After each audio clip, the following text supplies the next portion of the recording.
Hello everyone, this is Puruj Anujaria. जैसा कि हम कंप्लीट कर रहे हैं क्लास 11th की पॉलिटिकल साइंस की बुक है। बुक का नाम क्या है? भारत का संविधान और सिद्धांत एंड व्यवहार। इसका चैप्टर 1 हम ऑलरेडी कंप्लीट कर चुके हैं।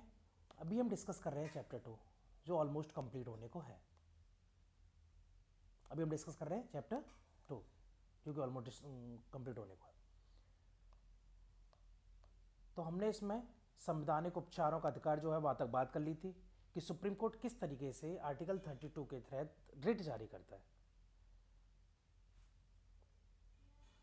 उसके बारे में डिस्कस कर चुके थे। क्लियर है? आज हम डिस्कस करने वाले हैं राष्ट्रीय मानवाधिकार आयोग के बारे में। बहुत छोटा वीडियो रहने वाला है।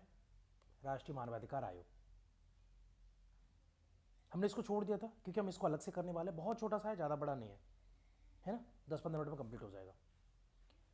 तो चलिए स्टार्ट करते हैं। किसी भी संविधान द्वारा प्रदान किए गए अधिकारों की असली पहचान तब होती है जब उन्हें लागू किया जाता है। भाई ऑब्वियसली है कि मैं अपनी बुक में कुछ भी लिख दूं, कितने भी आदर्शवादी चीजें लिख दूं, लेकिन मैं उन चीजों को अमल में ला ही नहीं रहा हूं, तो फायदा क्या फिर उन चीजों का? तो उनको लागू करना बहुत जरूरी है। तो असली पहचान क्या होती है कि उनको लागू किया जा रहा है।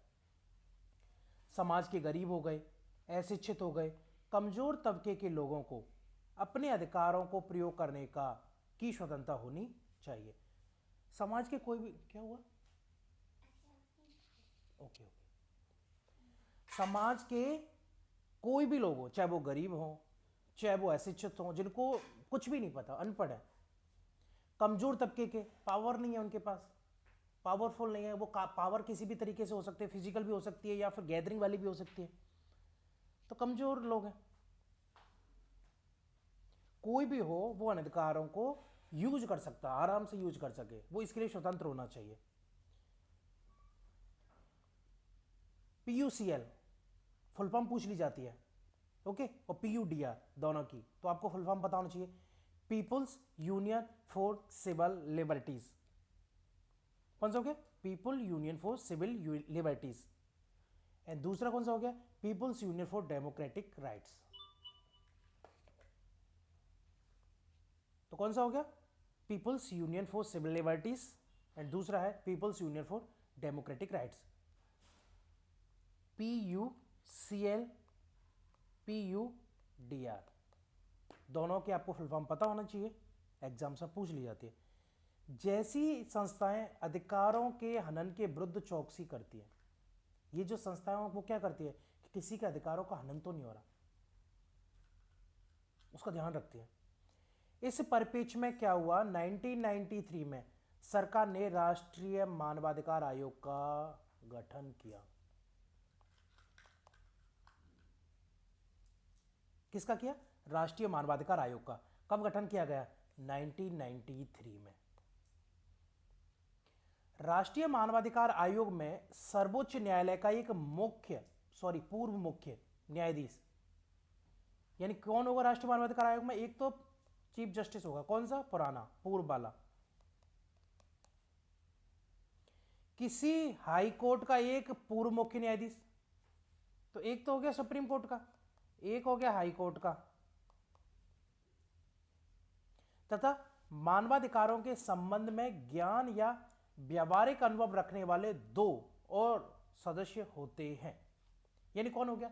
एक तो हाई कोर्ट का पूर्व सीजीआई हो गया, एक सुप्रीम कोर्ट का पूर्व सीजीआई हो गया, एंड 2 और कौन हो गए? मानवाधिकार के संबंध में ज्ञान और व्यवहारिक अनुभव रखने वाले, यानी उनको इंफॉर्मेशन हो, व्यवहारिक जानकारी हो उसके बारे में, मतलब सोशलिस्ट वगैरह जो होते हैं, उन्होंने ग्राउंड लेवल पर कार्य किया हो, एक वो होते हैं।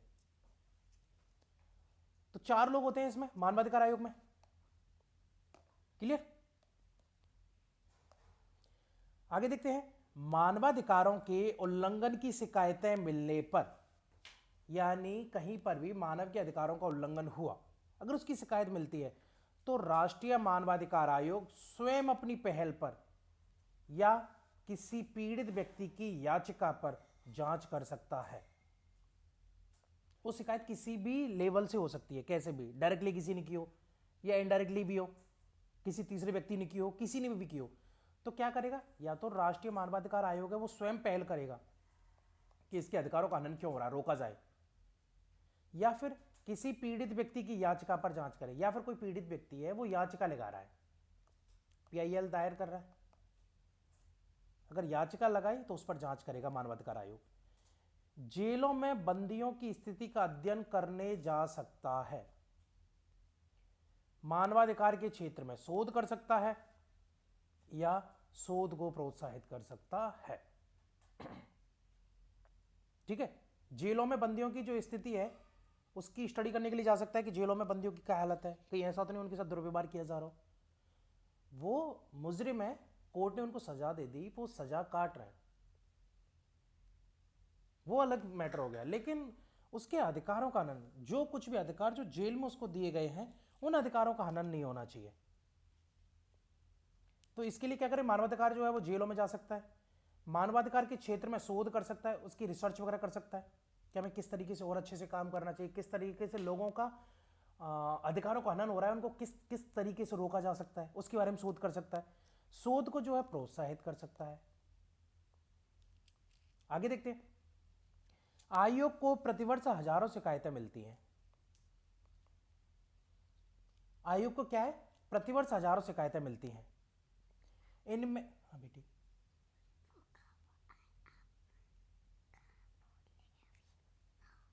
मैं अभी डिस्कस करता हूं, एक मिनट क्लास ले लो, है ना। इनमें से अधिकतर हिरासत में मृत्यु, हिरासत के दौरान बलात्कार, लोगों के गायब होने, पुलिस की ज्यादतियां, कार्रवाई ना किए जाने, महिलाओं के प्रति दुर्व्यवहार आदि से संबंधित होती हैं। ठीक है, कस्टडी में डेथ हो गई, तो ये सारी जो है शिकायत है। मानवाधिकार आयोग का सबसे प्रभावी हस्तक्षेप पंजाब में युवकों के गायब होने तथा गुजरात दंगों के मामले में जांच के रूप में रहा। यानी अगर मानवाधिकार का सबसे प्रभावी हस्तक्षेप की हम बात करें तो पंजाब में जो युवक गायब हो रहे थे उसमें, और गुजरात में जो दंगे होते उसकी जांच में रहा था। आयोग को स्वयं मुकदमा सुनने का अधिकार नहीं है, वो रिपोर्ट देगा ना, तो आयोग जो है वो स्वयं मुकदमा नहीं सुन सकता, यह सरकार या न्यायालय को अपनी जांच के आधार पर मुकदमे चलाने की सिफारिश कर सकता है। यानी मानवाधिकार के पास इतना राइट नहीं है कि वो खुद से मतलब कोर्ट का हियरिंग कर ले, खुद से हियरिंग कर ले, नहीं कर सकता। वो या तो सरकार को या कोर्ट को अपनी जांच के आधार पर कि हमें जांच में ये मिला है, आप मुकदमा चलाइए, ये सिफारिश कर सकता है, उसके पास इतनी पावर है। अगर आपको और अधिक जानकारी चाहिए तो वेबसाइट है NHRC, national human right commission .nic.in। इस पर आप जाके बहुत सारी चीज़ें देख सकते हैं, किस तरीके से केसेस वगैरह होते हैं, क्या होते हैं क्या नहीं होते। तो चलिए फिलहाल के लिए इतना ही, आगे हम फिर आएंगे आपके लिए नई वीडियो लेकर, तब तक